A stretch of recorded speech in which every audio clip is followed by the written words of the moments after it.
In our last video, we finished up the 700 block of Lapeer Avenue, and now we come to the intersection of 8th Street and Lapeer. Before we go any further down Lapeer Avenue, we want to take a little detour down 8th Street and look at one of the oldest churches in the city of Port Huron, and that's the First Presbyterian Church on the corner of Wall and 8th Street.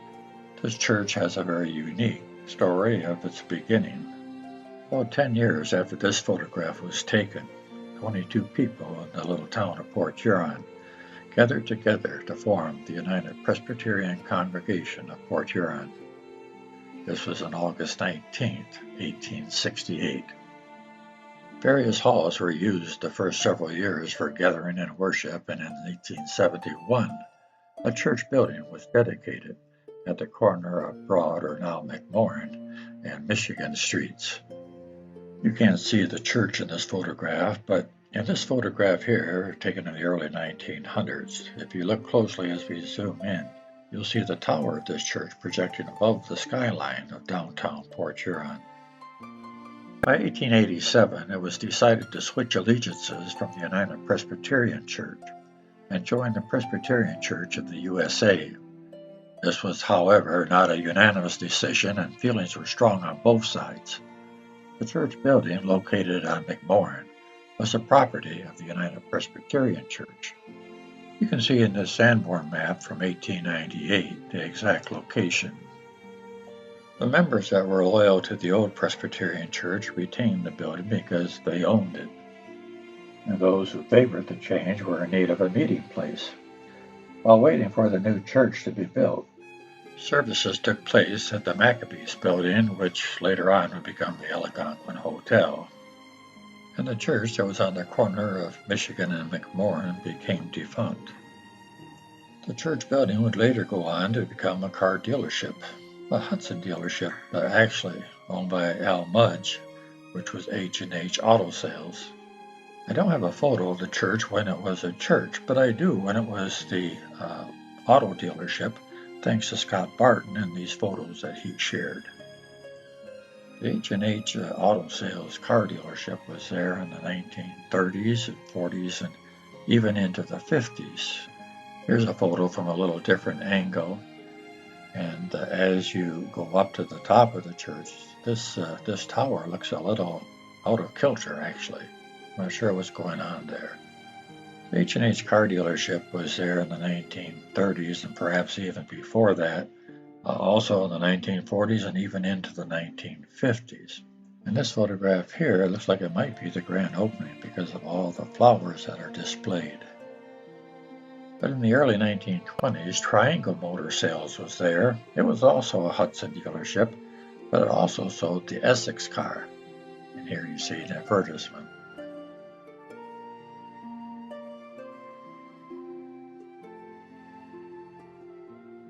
At some point, the church was either torn down or possibly burned down, and a new building was constructed on the same site, which you see here, which I imagine was quite an improvement for a Hudson dealer.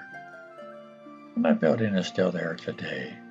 Of course, it's been remodeled, and we know it today as the Port Huron Paint Company. All right, we've digressed a little bit from the church history to the history of the building, but it's all history, and it's good to know. At least I'm interested in it, and I'm sure you are too. The current church, which sits on the corner of 8th and Wall Street, was built in 1895, and this is what it looks like today. And this is what it looked like in 1895 when the church was being built. This church has had quite a legacy. All right, let's go back to 8th Street and Lapeer Avenue to the 800 block of Lapeer, and we find a pawn shop on one corner and a church on the other corner. But let's look first where this pawn shop was at one time. The building doesn't look like much in this photograph here, but this building is actually impressive for a couple of different reasons. The first thing about the building that was impressive was the advertising that was on the side of the building. My age group, of course, remembers this building as Goldie's Pawn Shop, and it was very evident by the signage that you see here. And this photo was pretty dilapidated, and you can barely make out what it says. But in its heyday, it was quite bright and quite attractive, at least for a pawn shop. The building and the business is owned by Phil Drescher, who you see in this photograph here. He was a smart businessman, mainly because he stayed in business for decades. I know that he started in the 30s. He took over the grocery business from Acker's Groceries, which we'll look at in a minute. And at some point, he turned that business into a pawn shop. He also rented out apartments on the second floor. I don't know when he went out of business, but I know that he was in the 1960 directory as Goldie's Pawn Shop. The reflection in the window behind Mr. Drescher gives you an idea of what was on the north side of Lapeer Avenue at that time. You can see the reflection of a home. There's a second chapter to this story. At some point after the 1960s, Mr. Drescher decided he wanted to demolish the building. But his son Pete and his wife Mickey wanted to save the building and restore it. They spent 5 years restoring the buildings. They turned the former pawn shop into the upscale lofts and retail space that it is today. They sold the building in 2015 to Southwest Housing Solutions, and years later, the building now has new life and is slowly filled up with businesses. Today, the building is occupied by Coldwell bankers. And yes, there's still a sign on the side of the building. I told you that I found two things interesting about this building, the first being the signage on the side of the building, and the second is the architecture of the building. I'd like to use this photograph to illustrate. Notice the center of the building where it has the oval doorway. And if you look at each side, they're not the same, they're asymmetrical. You can see the difference inside these yellow rectangles. But the building was designed to be symmetrical. And we know it was symmetrical because we have a photograph taken back probably in the late 1800s of Acker's grocery store. That shows the proprietor, Ernest Acker's, out in front of his store. But if you look closely, the building that you see right behind him is where Goldie's used to be, the store that would be on the east side of the building. And you can see that it has the same window configuration as the store on the west side of the building. But it's been remodeled since and so forth, and of course it's no longer there. But originally, I think it was a pretty neat looking building. This building was built in 1888.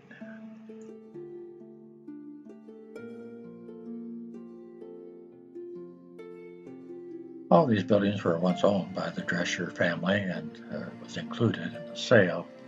They're being turned into lofts and retail space, and this gives you some idea in these photographs here. All right, let's get back on Lapeer Avenue. This is what the 800 block looks like today.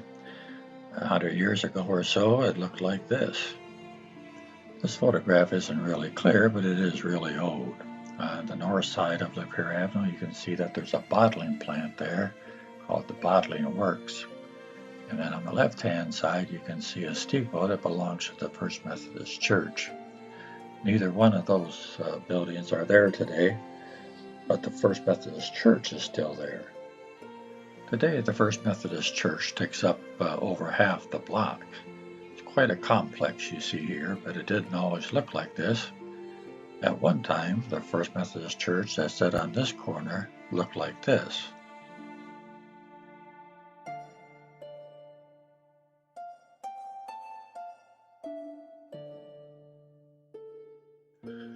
We've already covered in a previous video when we were doing 6th Street, the beginning of the Methodist Church in Port Huron, and how they built the first church on the corner of Water and 6th, and then the second church was built right next to it.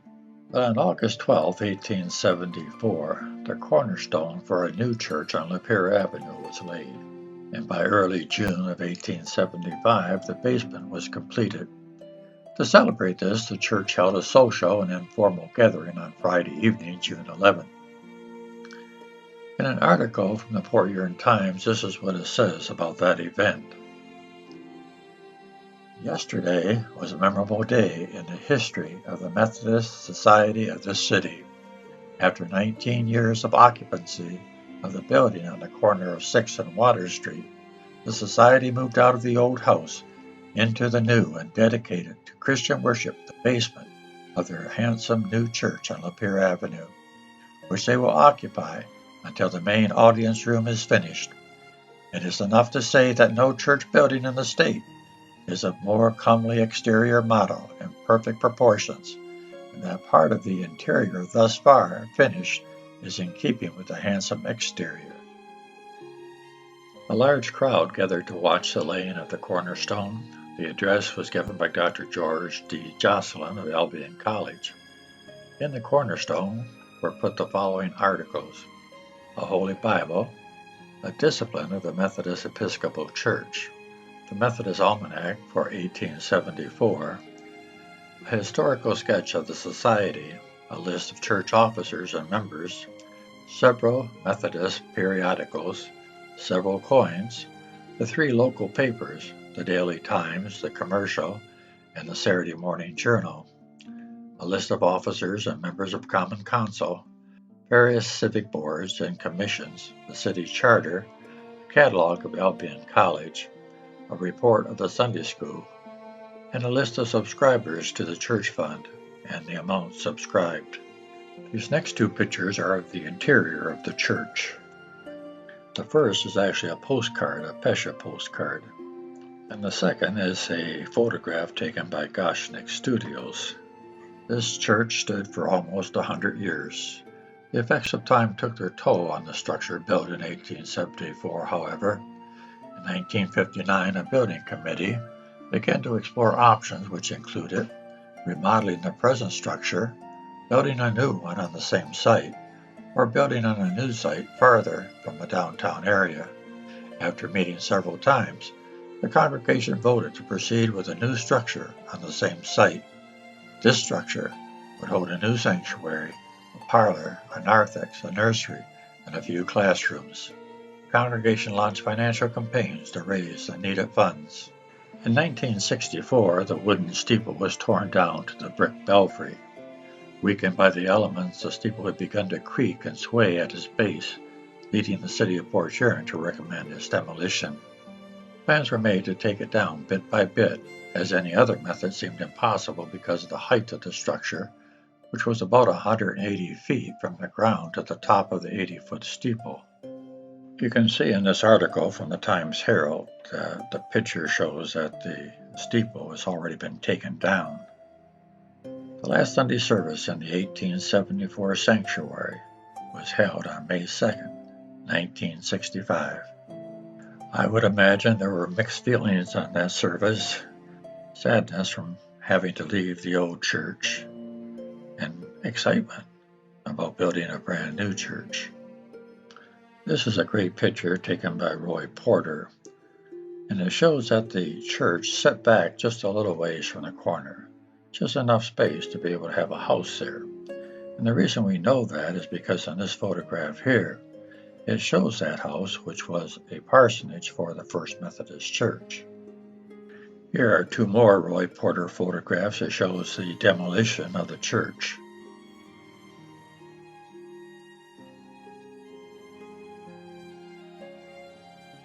In this photograph here, we see the removal of the Centennial Bell of 1876 from the bell tower. Inscribed on the bell were these words: "Proclaim liberty throughout all the land, unto all the inhabitants thereof. 1776, Centennial Offering, 1876. Groundbreaking for the new sanctuary took place on Sunday, May 9, 1965. During the construction period, the church held worship services in Wesley Hall. The first service in the new sanctuary was held on August 28, 1966. The completed structure was consecrated over a series of 4 Sundays after the first service was held. On November 21st, 1976, the mortgage was burned and the building dedicated. Here's a side note that I found interesting. After World War II, a memorial painting was placed on the wall of the sanctuary east of the organ. The painting, by John Krogman, a Chicago artist, depicts a figure of Christ superimposed on an outline of the world with a large cross, symbolizing one Lord for one world. Above the cross are 5 stars, each representing a member of the church who died in the war. Another painting was placed on the west side, depicting Christ praying in the garden. These paintings were frescoes, oil painted into wet plaster. Before the sanctuary was torn down in 1965, the paintings were cut out of the plaster and framed for display in the new building. The First Methodist Church, another church with a wonderful history.